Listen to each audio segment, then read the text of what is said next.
Le docteur Dine, pour sortir, on donne cette information qui tombe également.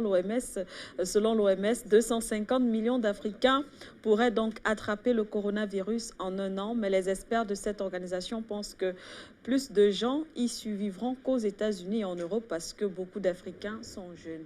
Docteur Emmanuel Dine, peut-être pour sortir des propositions, solutions.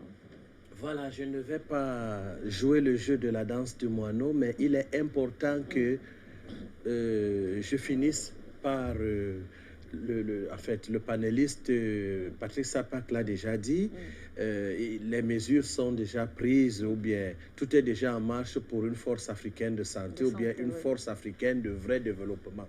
Parce que la santé n'est pas seulement ce projet qui regarde l'Afrique, surtout qu'on utilise la santé pour nous amortir sur le plan économique, pour nous tuer, pour nous assassiner et pour nous vilipender. Je ne finirai pas donc sans dire et supplier encore au président africain que l'affaire du corona là, est fabriquée de toutes pièces par les Illuminati et n'a pas commencé aujourd'hui.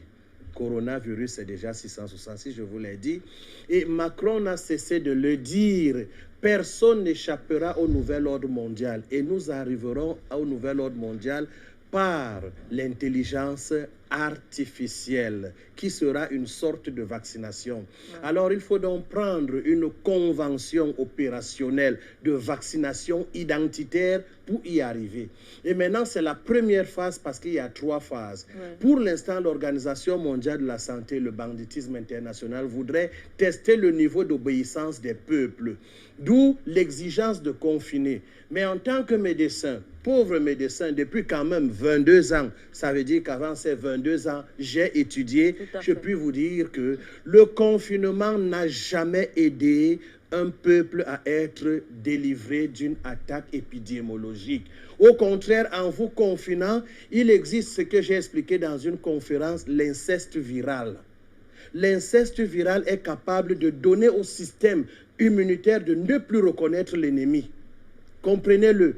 Tandis que le déconfinement, la circulation, crée une immunité collective. Donc, par des divers contacts, et sachez que les microbes ne sont pas nos ennemis, c'est le terrain qu'il faut protéger. Le contact avec l'extérieur envoie des particules microscopiques en nous qui met constamment le système immunitaire en travail pour notre protection. Ça, je pourrais revenir là-dessus parce qu'il va falloir revenir à la vraie immunité et non les bêtises qu'on nous met aujourd'hui dans des facultés de médecine, transformant des médecins en agents très dangereux. Parce que je vous assure, même le fait de vous asphyxier là, avec les masques, c'est pour vous fragiliser. Ça fait 50 à 60% de votre gaz carbonique qui revient dans votre intérieur. Et pendant ce temps, vous faiblissez parce que l'énergie amplifiée ou bien gérée par une bonne oxygénation du corps n'est plus là du tout. Mais les médecins réciteurs de cours, malheureusement, ne vous en parlent pas. Toutes les résolutions qui sont prises là sont mauvaises. Comme ces fûts qu'on trouve là dehors, regardez, vous ouvrez un robinet dont vous déposez votre Covid, vous lavez les mains et qui ferme? C'est encore vous. Vous reprenez le Covid.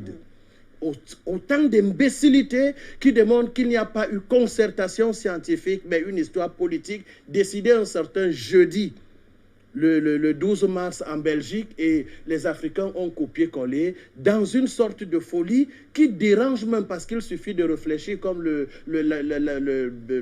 patriarche disait tout à l'heure pour comprendre qu'on imbécilise les gens. Donc 50 personnes, le virus se calme. En tout cas, j'ai vu dans les restaurants, tout le monde entre, il baisse, il met en berne son masque. Le Covid attend, il mange d'abord, après il remet, le Covid frappe. Des imbécilisations comme ça ne doivent plus exister.